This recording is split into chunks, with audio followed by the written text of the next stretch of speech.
record. Here we go. And then y'all will have this recording plus the recording from Monday to zhuzh up however you like.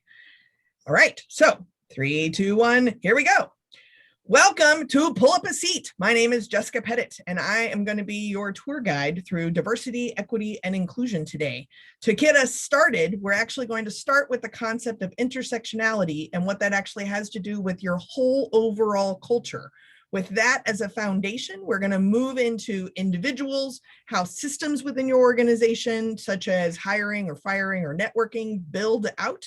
And then from there, we're actually going to be talking about how this impacts not just unconscious bias, but our actual interactions with each other one by one. Thank you very much for being here. Thank you for pulling up a seat. See what I did there? And to kick things off, I'm going to turn things over to Dr. Lisa, who is going to kick us off with the concepts of intersectionality and culture to get us rolling. Thank you, Jess. Thank you so much. Yes, intersectionality. It is a word that many people are not familiar with, or if they are familiar with it, it's one of those words that's spoken about in academic circles. But I'm here kicking off this presentation with the fun-filled fact that intersectionality is not only an important word, but it's a very, very important word. Not just for scholars or academicians, but intersectionality is an important word for all of us, no matter who we are, no matter where we live, regardless of our age, regardless of our ethnicity, our socioeconomic status, our place of origin, or our sexual orientation, or neural abilities, or anything else. Intersectionality matters, and it matters especially for those of us who work in teams in the workplace. It matters for those of us who are solopreneurs and have clients. It matters basically if your livelihood is contingent upon any sort of interaction with another person. Intersectionality is important to your team, your career, and ultimately to your bottom line. So what I want to do is provide for you a clear line of sight on what intersectionality is and also how it impacts you and what you can do about it, what we can actually do about it, because we're all in this together. So providing you with this clear line of sight about intersectionality, a clear line of sight we know is something that allows you to see the target. And when we're in the business world, in a business setting, it lets us see what each person's role or responsibility is, how that ties in with the mission of the entire organization. And intersectionality, that lets us know when we are understanding what intersectionality is about, it lets us know how we can impact those around us that we work with. And so intersectionality lets us know that we are all different, but we are all the same. Because without getting too deep or too involved, intersectionality describes how race, class, gender, and other individual characteristics intersect and also overlap. And all of us, each of us, is impacted in some way by intersectionality, because each of us have individual characteristics that intersect and that overlap.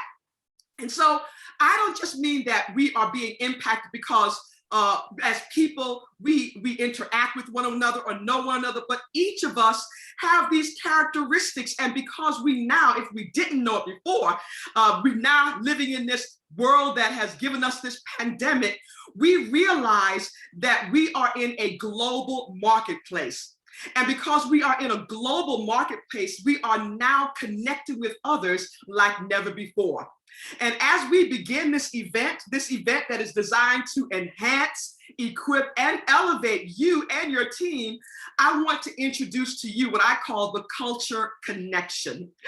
After working as a human resources professional for 2 Fortune 100 companies and connecting people across the boundaries of religions and teaching multicultural studies for over 13 years in our country's most diverse county, where we speak over 160 languages, I developed the culture connection, because everything begins and ends with culture. You can have the best diversity, equity, and inclusion policy, but if the culture stinks, you're back at square one. You can release internal memos, cute diversity slogans. You can have the best employee resource groups. You can acknowledge and celebrate Kwanzaa, St. Patrick's Day, Juneteenth, Ramadan, Rosh Hashanah, July 4th, and the Chinese New Year. But if the culture is toxic, you may as well save your energy, your time, and your money, the money that you put into recognizing these special and unique days. Because it's the culture that we must look at. It's been said that culture eats strategy for breakfast. I say culture eats strategy for breakfast, lunch, dinner, and everything else because culture, it's something that you cannot see. It's something that we cannot feel or we cannot touch it in a tangible way, but culture is there. It's always there. It's like carbon monoxide. When we can't see it, we can't hear it, but it can take you out. And when we're talking about culture within the organization, when we're talking about this whole idea of intersectionality and understanding its impact, the culture connection lets us know just how important we must address this whole idea. So what is the culture connection? Culture, C, connecting, committing, and cultivating. U, understanding and seeking to be understood. L, listening to others actively. T, tackling the truth, no matter how hard it is. U, unleashing the unknown. R, recognizing our differences. And E, elevating others. This is where we change the world and your bottom line at the same time. Jess, back to you. Back to me. I needed a seatbelt for that. Lisa, that was amazing. So I'm curious, Lisa, when you talk about culture, the overarching intersectionality, not just by identities, but also like departments, levels within employment, etc. What is one tip that you would give us a highlight of? Just one little takeaway related to a C, a U, an L, a T, a U, an R, or an E. Well, let's start with the C. Committing yourself to the understanding that this is important. Oftentimes people are saying that diversity workshops and training, that it does not work. And it doesn't work oftentimes because we're not committed. But when we understand how important this is, for the bottom line, as well as because it's just plain good, make sure that we are committed. And when you commit, make sure that you are cultivate relationships with others, have real hard truth, tackle that truth that is very much necessary so that we can slowly change the culture and understand that this intersectionality, all of these characteristics that everyone has, that intersects, is important. So I would say the first takeaway and the first step is committing to cultivating. That is awesome. And also a little bit of a spoiler alert because there's more letters, but that is not going to go over today. No. We're keeping you on the edge of the seat you pulled up. See what I did there again? So as we keep going, next up is Mike Goodwin, who not only is going to talk about the people that are in the workplace culture, but also what they are bringing across this culture in our workplace. So Mike Goodwin, take it away. Hello, everyone. My name is Mike Goodwin, and as a first-generational college graduate and as a former higher education professional, I have a soft spot in my heart for new professionals. And so I will be talking to you today about navigating the modern day workplace. I'm often thinking about generations because now I'm a father and I'm a Gen Xer.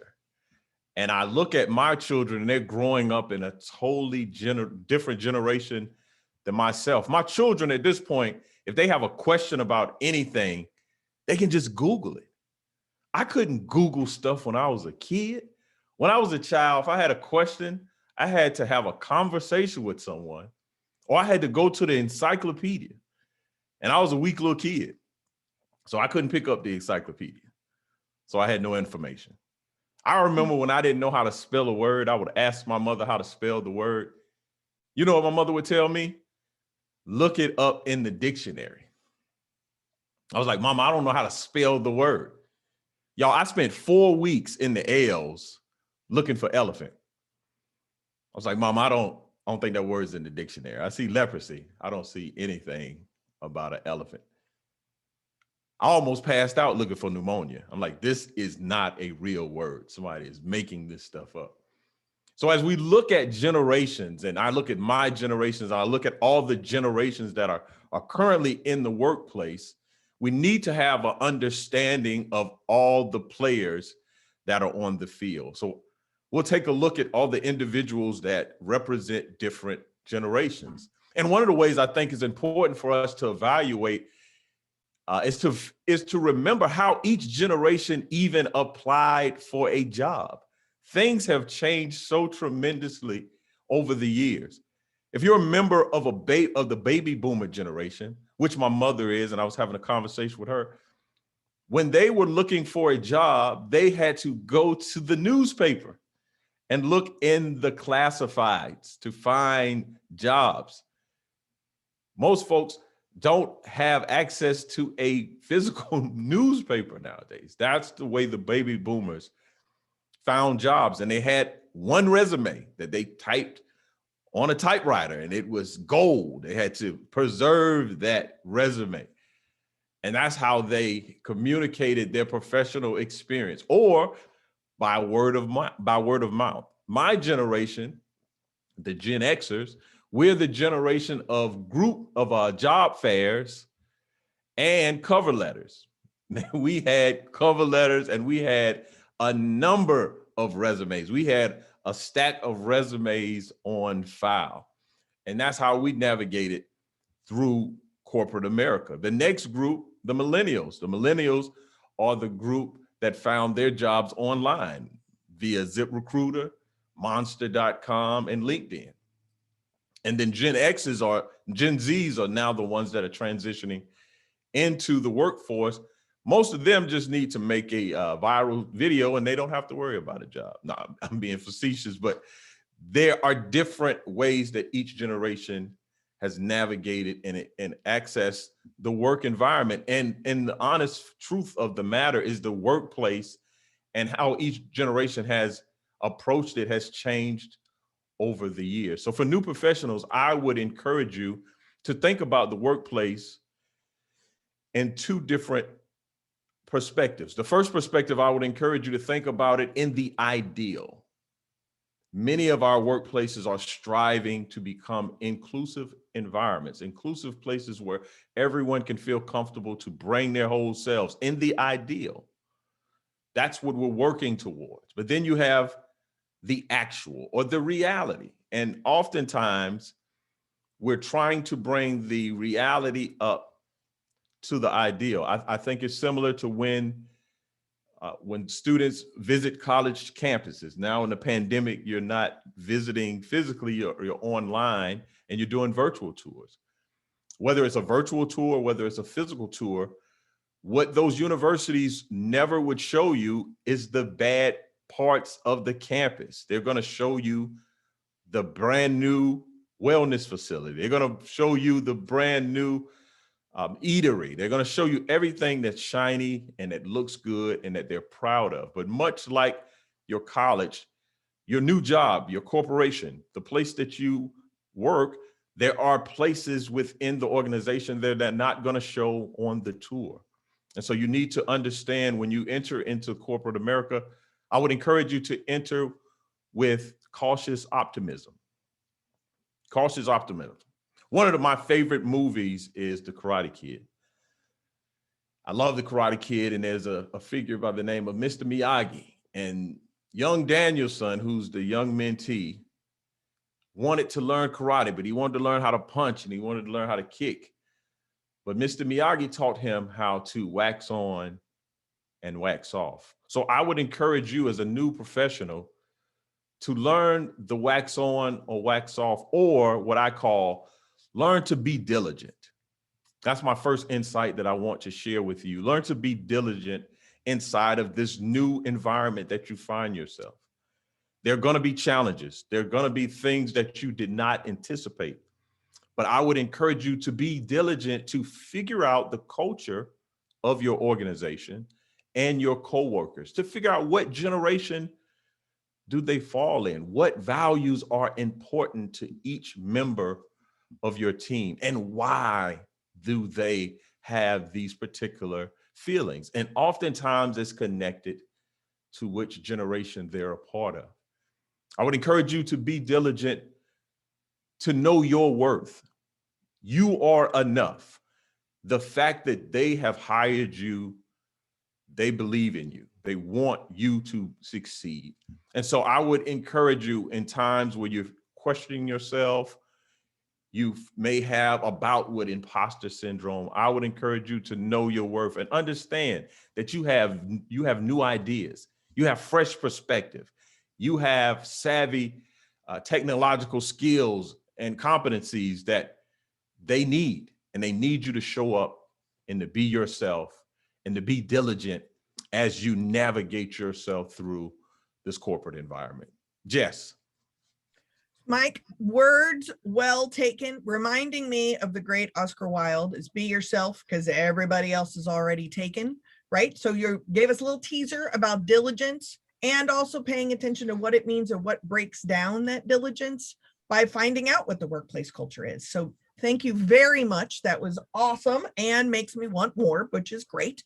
And as we transition from Mike, so we've talked about the intersectionality and the culture and the individual players that are in part of the culture, right? That are coming in, we're being recruited, recruiting other people, retaining those talents.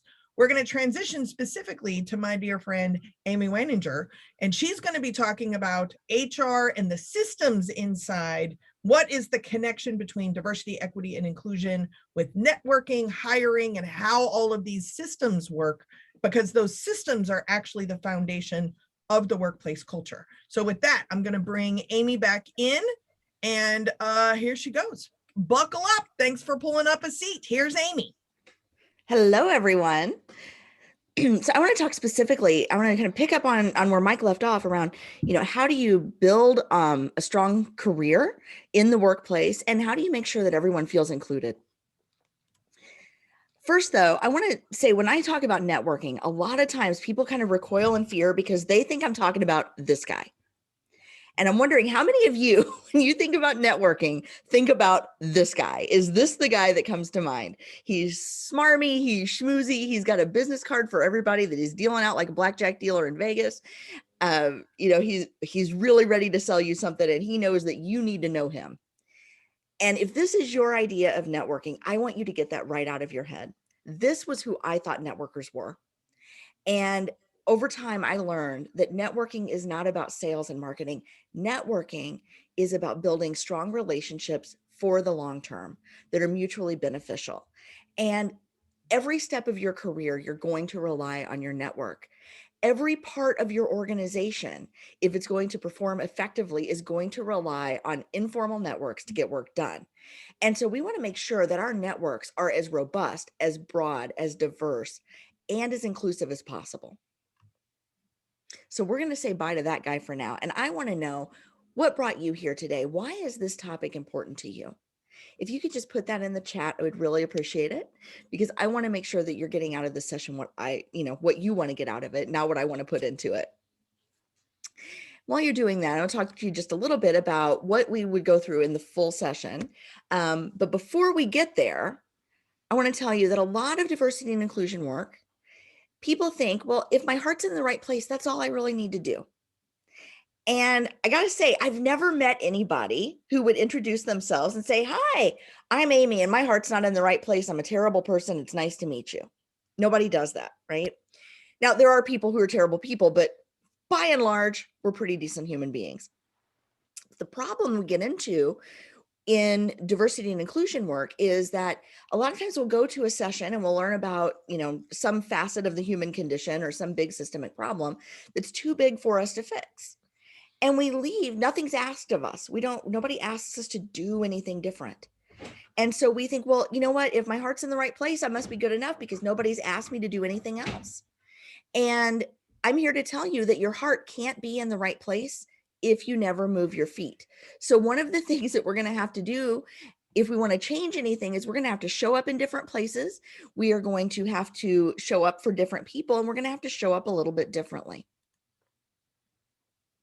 So what we'll cover in the full session is number 1, how to break the cycle of unconscious bias. Where does it come from? What do we do about it?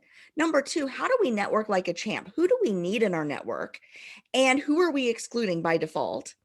And then finally, how do we include others on purpose? Now, for our time together today, we're just going to talk about that last one because there's a whole lot of meat in the front end and we only have a few minutes today. Here's the tip that I want to share with you. If you are leading a team, if you have somebody new on your team, if you run an association or organization and people show up, stop please, ask them, how can I help you feel included? When do you feel included? And I would love to know from you in the chat, when do you feel included? This is different for everybody, and it's important that we ask. And I'll give you a perfect example. Whenever I do this presentation live, back when we could, be in front of people, stop it. Back when we could be in front of people and, in a room full of people, I would always have one person who would say, I feel included when I'm invited to, when I'm invited out to drinks on Friday, right? I'm invited to happy hour. Excuse me 1 second. Vivian, I'm recording and I need you to step away, please. Mommy, Stop. Can you give me some cheese? No. I'm sorry, guys. I thought my husband was dealing with her. So some people say, well, I feel included when I'm invited to happy hour. And I say, that's great. Do you go? Oh, no, I never go. Well, do people know that you still want to be invited? Because sometimes people want to be invited over and over, even though they're never going to show up. But if you're inviting somebody to happy hour week after week after week, and they have childcare responsibilities or elder care responsibilities at home, or their religious beliefs, prohibit them from going to places where alcohol is being consumed, or maybe they're a recovering alcoholic or addict themselves, they don't want to explain that to you every week. So it's important to know who wants to be invited and who doesn't. What are the activities that you can maybe create so that other people would want to be a part of what's going on with the team? And that's just one example. For me, I love it when people ask to see pictures of my kids, not necessarily when they show up in the background when I'm presenting, but when I go places, I love it when people ask me about my kids, because for 20 years in IT, people would ask me, well, who watches your kids when you travel? And I never heard them ask a man that question. And I always felt like there was a lot of judgment behind it, whether it was about my parenting or about my work or my commitment to my career. And so, it's really important that each and every person you meet, what makes them feel included, but then you have to do that thing. So if somebody says, I really feel included when, there's a kosher option for a catered meal. If you're in charge of meals, you need to make sure that there's a kosher option so that person can have lunch with everyone else. And, there are all kinds of ways that we can help others feel included.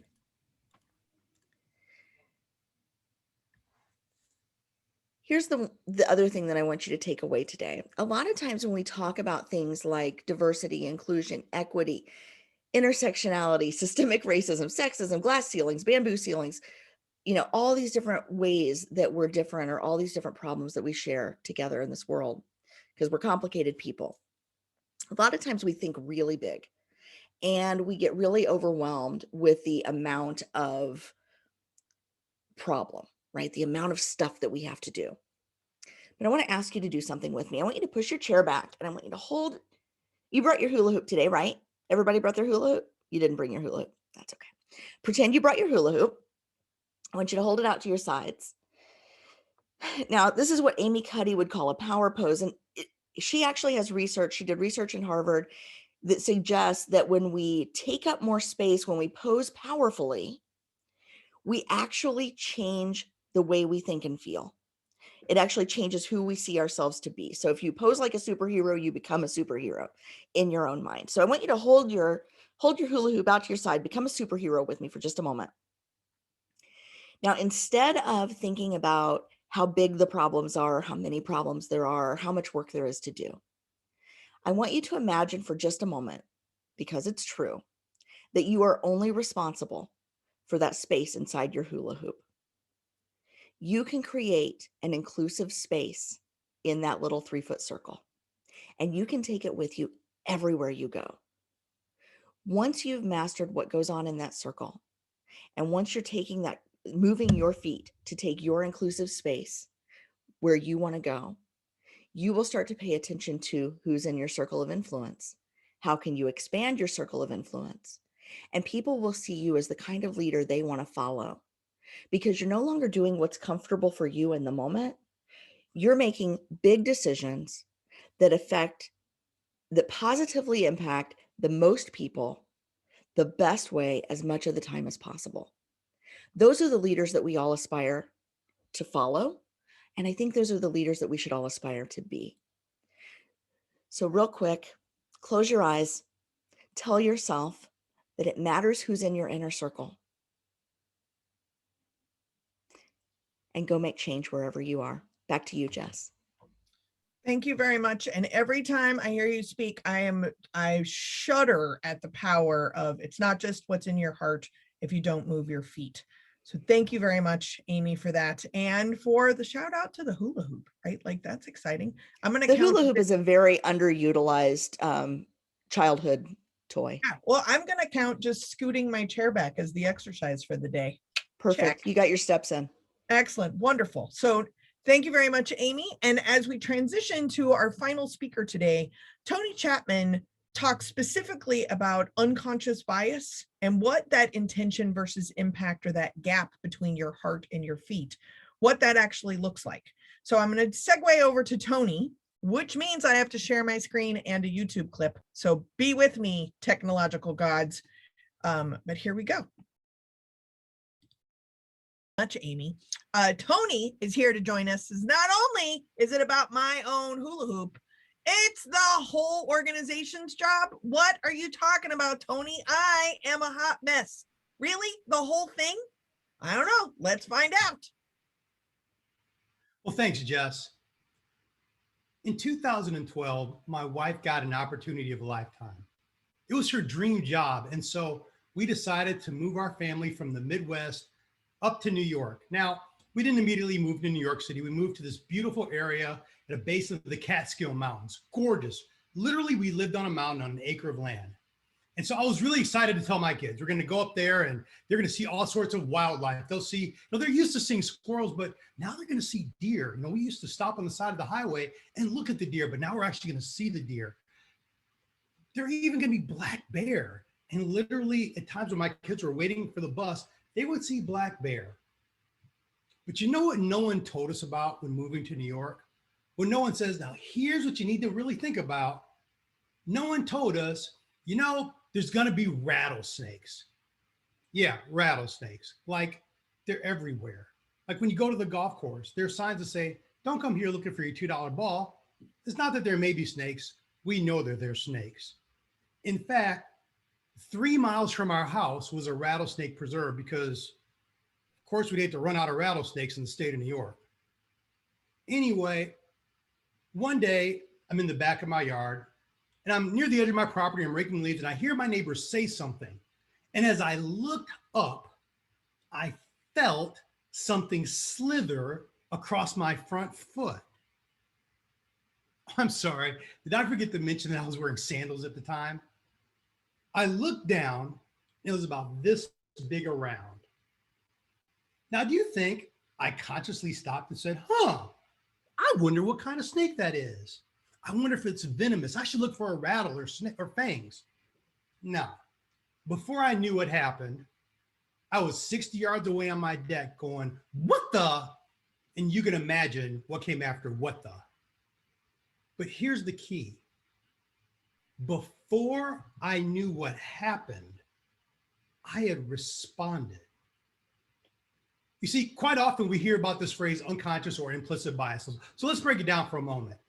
Unconscious, it's this idea of before we're consciously aware of it, it literally has to deal with which part of the brain is reacting. But bias. In today's world, that word is often overused or misused. We often think of bias in terms of prejudice, and rightly so. We think of racism and misogyny, and that's certainly not incorrect, but there's another word that, to me, more properly explains it. And that word is algorithm. Okay, that sounds really complex. Well, Tony, what's an algorithm? Well, you know, different formulas added at varying amounts. And okay, here's an example of an algorithm, a recipe. For example, if you want to make pound cake, you take a pound of butter, a pound of flour, a pound of sugar, and a pound of eggs, and you put them together and you make pound cake. Now, the truth is you could add other ingredients or put them in various amounts, still get a cake, but you wouldn't have pound cake. Thing is, it turns out we actually have recipes for a lot of other things. What does smart look like? What about safe? What's dangerous? What's trustworthy? And the thing is, many of these recipes are happening at a level below conscious awareness. Researchers from University of Virginia, Harvard University, and MIT came up with what they call the implicit associations test. And it's a fantastic test. Now, it doesn't measure bias, but it does measure how we unconsciously associate things. But here's what I want you to see. Since 1998, 4.5 million people have taken that test. That's a lot of data. And as a former engineer, well, I don't know if you're ever a former engineer. So as an engineer, data is really important to me. So let's, for a moment, take a look at what the data tells us. First, 75. Turns out 75% have an implicit or unconscious, because you can use those phrases interchangeably, preference for white people over Black people. Now, in this particular case, that means they associate white with good, safe, and smart, and Black with the opposite. 75%. 76% of people more readily associate men with having careers and women with staying home with the family. 76%. And 76% of people have preferences unconsciously for able-bodied people over those with some form of disability. Those are the numbers. Those are the things we have to deal with. And this is just the tip of the iceberg. But here's the thing. You heard what I said, but now let's talk about what you didn't hear me just say. You did not hear me just say, well, you know, 75% of white people have a preference for white over Black. I didn't say that, did I? I didn't say, well, you know, 76% of men more readily associate men with having careers and women with staying home with the family. No, I didn't say that. I didn't even say, well, you know, 76% of able-bodied people have a preference for able-bodied people. No, because that's not how bias works. Bias is far more a function of what we've been exposed to, what's been programmed into our subconscious hard drive. In fact, we know about 40% of Black people actually have a preference for white over Black, and about 40% Black over white, and 20% equal or neutral. When it comes to the career thing, turns out that number doesn't change whether it's men or women taking the test. There's a lot there. That means, number one, you can have a preference against your own self-interest. Think about that. That affects when you think that you're ready to do something or able to do something or qualified to do something. But also, here's what that may mean. Sometimes we can find an example of a person who believes what we believe because they have that same bias. But that doesn't make it right. That simply means they've been exposed to the same things that we've been exposed to. So you can have a bias against your own self-interest. But not only that, you can actually have a bias subconsciously that goes against what you consciously know to be good, moral, and right. Think about that. You can know something's right, but then just like when I saw the snake, all of a sudden you're responding and reacting before you're thinking, and it literally sabotages your conscious values. And see, I say that to tell us that unconscious bias can never be used as a measure of whether we're good or bad. It's not a barometer for morality. And that's important because far too often we're afraid to have the conversations. We're walking on eggshells. We're afraid of being stigmatized. We're afraid to be accused. And so we stay in our own comfort zone versus venturing out and actually making a change. And so as we move forward, here's what I want us to understand. It's not about our intention. Because even when we're well-intentioned, our unconscious thoughts and our feelings can influence our attempts to be objective. And so I appreciate what Amy said just a few moments ago. In this case, it's not about our heart, it's about our feet. And as we move forward and we talk about practically, what can we do to increase inclusion and to mitigate bias? I'm assuming that we all have good intentions. But that does not mean that we're not responsible for the impact. Our intent may be good, but if we're not aware of our impact, we can find out that our behaviors end up not matching the values that we so cherish in our hearts. And so that's really going to be our focus moving forward. As we explore this program, it's really an exploration not only into our heart, but into our actions, so that maybe we can make a conscious effort to become more inclusive, not only as individuals and not only as an organization, but truthfully as a society. Handing back over to you, Jess. Well stated and powerful, of course. Thank you very much. I think it's important that balance between that data I can't get the and YouTube to stop. foreshadowing to a Stop, pound cake YouTube, recipe. stop. Don't think There we go. I didn't miss that part. No, that didn't work. Did that work? All right. Okay, we are back. Great. Thank you very much for putting up with my technological bleeper blops. If I can get everyone back on, what I'm going to suggest us do, if we haven't already, is to shift to gallery mode. So then we get to see all of the beautiful, amazing human beings that are part of Pull Up a Seat. So just a review of what we kind of covered, what I thought I would do is ask one question to our panelists to get things off as kind of a moderated Q&A, see how things go. As Tony was talking about, it's our responsibility. My big kind of mantra is to do the best we can with what we got some of the time, which involves share screen and technology issues, right? And Amy, I want you to know, I still want some cheese.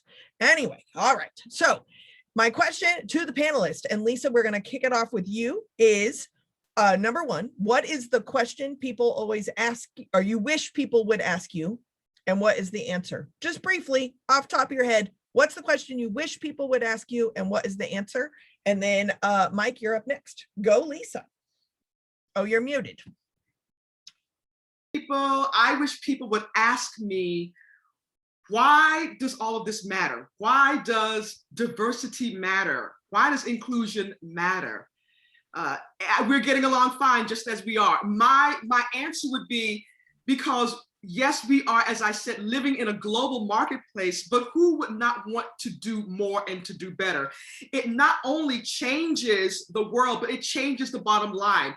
You're more productive, you're more creative when there is a diverse atmosphere and a diverse workplace where people feel appreciated, and we are committed, when we are committed to changing the culture, everyone reaps the rewards. Oh, that is true. Okay, Mike, what's the one question you wish people would ask you and what is the answer? And then Amy, you're up next. I wish people would ask me how to be a better mentee. The answer is to cultivate authentic relationships. And I think that's just not even about mentee-mentor relationships. I think that is cross-ethnic lines. I think that's across gender lines. I think that if we develop genuine and unique relationships with one another, we begin to have empathy, we begin to have perspective, and we begin to think about things that we hadn't considered before. And I think that gives us a more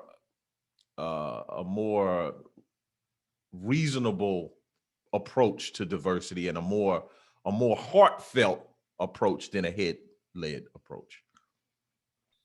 I like to think of focusing on the differences that make a difference and bringing that into our professional development, personal development, relationships. Well said, Mike. Okay, Amy, what's the one question you wish people would ask you, and what is the answer? So the question that I almost often always get asked, and I love this question, is how do I start? Because I've never done this before. How do I start building a network or seeking out perspectives that are different from my own?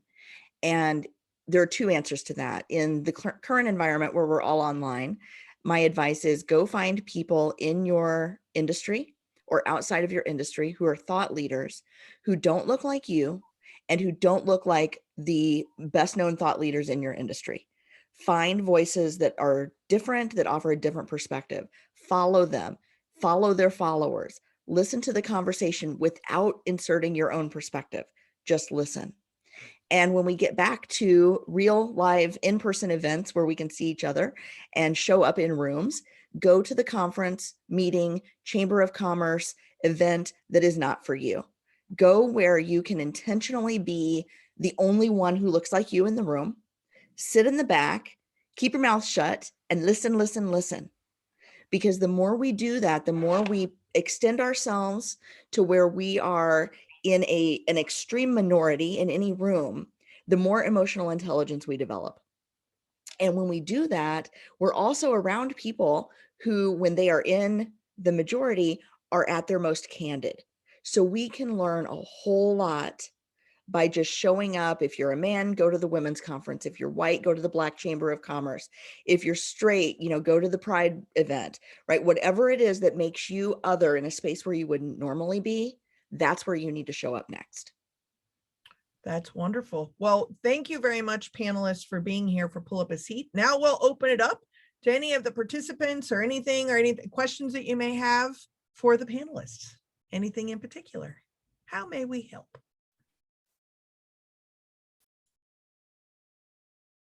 Are y'all being shy? This is the audience participation part. Garrick, it looks like you want to say something, but you're muted. There you go. Oh, no, I didn't know if this was supposed to be us really asking questions or. Oh, well, it's kind of not. We're just practicing. But what if you had a question? I wanted to give you an opportunity. I don't have any questions. Thank you. Okay. Okay, fine. Well, he's got an encyclopedia. He doesn't need us. I know. Okay, good point. Good point. Okay, well then, for the sake of March 31st, Wednesday, that is pretty much a wrap of the general scoop appetizer, the charcuterie board, I believe is what it's called, of the horses duvers of Pull Up a Seat. So thank you very much for being an audience. Thank you for giving us a timeline to also get something together. So hopefully we will build something that works for everybody. Hey, Jess. Pardon me. I actually just sent Sarah, I reached back to Diversity Inc. So I said, hey, it's a little quick next week. Can we look at the following week? So I've got a couple of new dates for the week of April 12th, which hopefully is a little more accommodating for your team.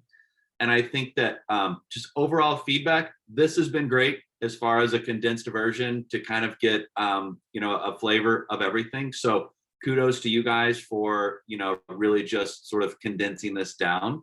And so I also think that for that week, even if I think if it's just 3 of you, I think that's great. We don't have to have everyone. So that's just some feedback for you guys, but nice job. Thank you. Sure. And I emailed while people were doing it because I'm multitasking and left-handed. 4 of us are available the April 7th date. So if you can deal without Mike, which I don't know how you can, because he really is like the heavy hitter of all of us.